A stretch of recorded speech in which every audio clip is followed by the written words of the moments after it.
Proteus Motion is a sports science lab in a box. It's a completely different modality of training and something that you can't replicate with any other machine. We've proven through various laboratory testing that the muscle activation you get from three-dimensional resistance compared to existing methods produces much more muscle activation, giving you a more efficient workout. Anytime you move the machine, it directly opposes your motion.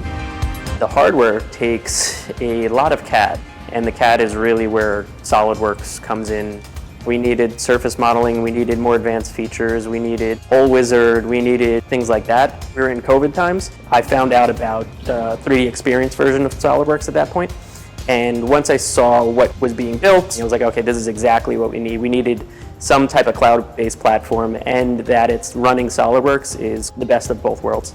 We got really good at being able to work together remotely through the platform. It's great to be able to open up design together, look through it, and kind of go through everything live. The capabilities of SolidWorks are pretty limitless for us in terms of the modeling, the drawing, of course, and then the management side of things. Something that's available in SolidWorks that helps to alleviate the stress of my day would be being able to manage that lifecycle stuff right from the side panel. So I'm in a model and I can make a change, I can save it, I can get that little check mark that it's saved to the cloud, and I can let Paul know, like, hey, model's good, and then he's got every up-to-date change that I've made in the last 5-10 minutes on that model. We needed rendering capabilities and FEA capabilities.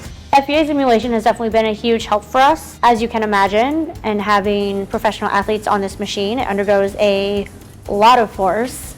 There's probably 300 unique parts in this, and then each one is used multiple times. So with simpler CAD platforms, that just breaks them, and then it also gets really confusing with mates and constraints and things like that, which is kind of another reason why I liked SolidWorks, is it worked much better with larger assemblies than kind of what we were using beforehand. It's just been that much easier with my collaboration with Paul, especially those drawings in the beginning, getting those done as fast as possible so that we can really start working with an external manufacturer. When I think about where Proteus is going next, I, one, see a continued growth of machines across the country. I also see the ability for us to make some really cool design changes to it that we haven't been able to focus on just because small team. SolidWorks is going to help us in that journey and seeing how they play out on the product through the model. We're always going to make improvements, even things down to like our packaging and how the user experience of unboxing it gets. All those things we design in SolidWorks, it's going to have a huge effect on everything for us moving forward for getting a better customer experience.